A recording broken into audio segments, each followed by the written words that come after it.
There was a United Airlines flight from Newark to Denver, and it actually had to make a stop in Chicago's O'Hare Airport. And the reason why that happened was because there was a little bit of a tiff on board.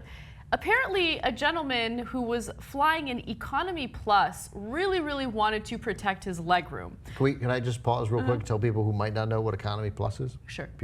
So Economy Plus, I think United started it. Now Delta has it too. I'm sure every airline has it. And it's great. This is where you get extra room in economy. It's 4 inches. It's Economy Plus. They're like, it's super luxurious. You get 4 more inches of legroom. It's insane. And you pay for it.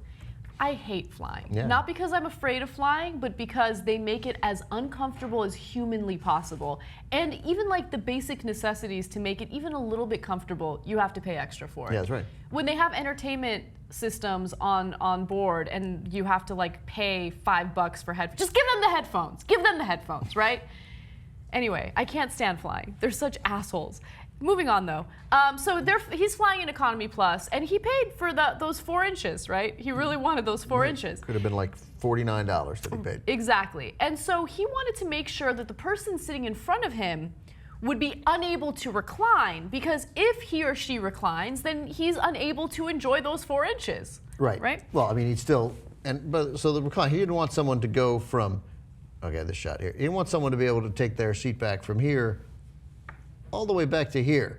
Yeah. Because that's what the recline is. That's exactly right. So he took a stand. He did take a stand. So he purchased something known as a knee defender. Okay, so let me tell you what a knee defender is, according to the Washington Post. The $22 device locks onto the tray table on the back of the seat, making it impossible for the person in front to recline during the flight.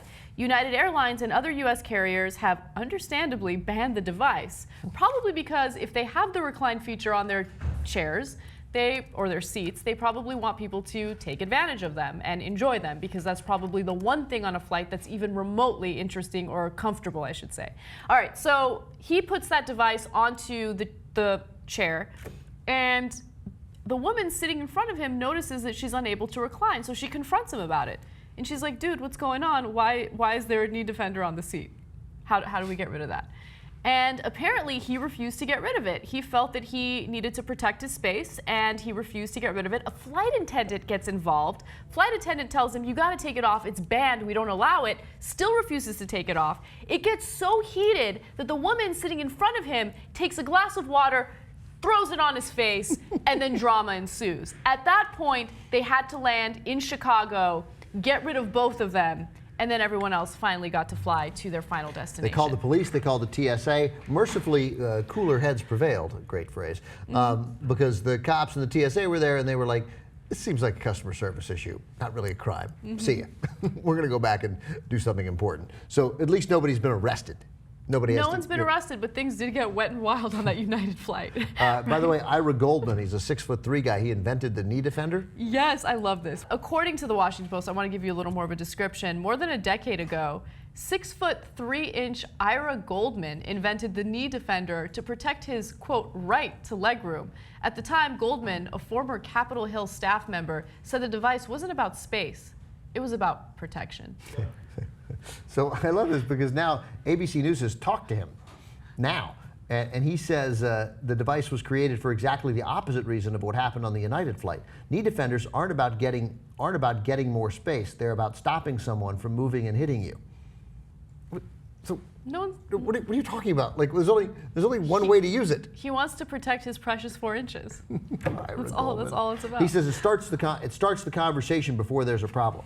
This has been on the market for 11 years next month. It's never happened before.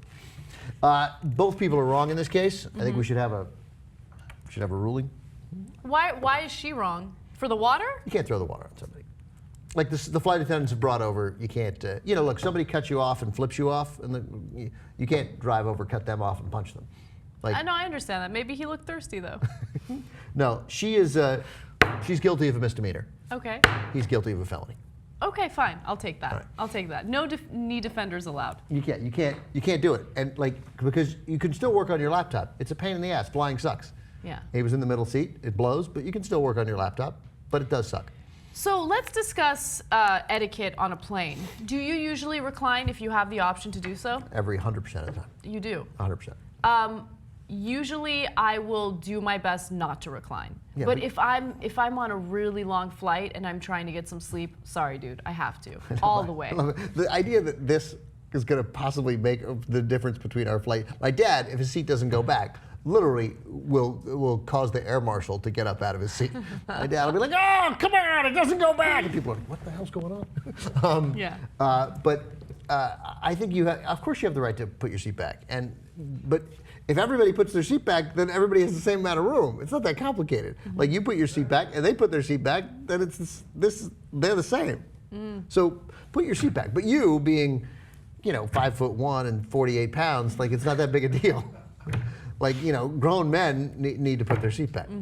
But I like it when I'm at the end, when I'm like in the bulkhead and nobody is behind me. But you're conscious of it a little bit. But, I am, yeah. But everybody should be a little conscious of it. But mostly I'm conscious of like when I'm messing with the screen or something in front of me or putting my tray up, that I'm not bothering the person in front of me too much. Right, banging the seat. Yeah, I worry about that more than whether the seat goes back. And you should. That's super annoying. I can't stand when people do that. You know what people need to do when they fly? Chill the fuck out. Chill out. You know what you're getting yourself involved with. Unless this is your first flight, chill the fuck out. How do you not understand that this is how it works? People who run through the airport and they're fucking pissed because they're late. Oh my God, I can't believe this. You know what time your flight was. If you're late, don't get mad at me. Fuck you. So I'd never understand Why do they this. get mad at you? No, because you're walking through the airport at a casual pace because you're on time. Fuck you. Get on here on time or don't get mad at me. Get mad at yourself. I do things that are irresponsible and I get mad at myself. Like, sir, why'd you do that? So just take your own responsibility. Now, if you're on the airplane, you understand that seats recline. Who didn't know that? Everybody knows it. Yeah, so if you don't like it, don't fucking fly. Drive from Denver to New York, Who gives a, if you can't deal with life and the reality of what happens on these things, don't do it. You know what I don't like doing? I don't like stepping over people to go to the bathroom on planes. I think I'm really bothering people, especially if someone's asleep, right? Yeah. But I'm not gonna sit there and piss in my pants. You're gonna go do it. So I'm uncomfortable. I'm gonna recline my seat. It'd be great if you were like, people would be like, "What's that smell?" You'd be like, "I urinated in my pants. I did not want to bother you." This is the nature of the game. Really bother you. I won't get on an airplane unless I'm in an aisle seat. So that's all there is to it. Yeah, and I have I'm the to have an opposite. aisle I seat have as to have a well. window seat. Is that right? Because maybe part of the reclining part, I get more room because I lean sideways. People, I have so much more I give room. up room. I get hit in the aisle. Doesn't matter. I got to be able to get out. I know, me Got to too. be able to get out. Yeah. And, I get slightly claustrophobic if I'm I get not. seriously claustrophobic. Yeah. I'd rather sit in the middle seat than the window seat. Like, Oh, anything God, closer to the really? edge.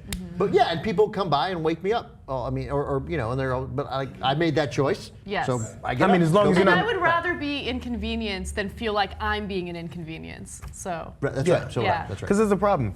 There's probably aisle seat people who have to have it the way you do, but they get annoyed when someone steps over them.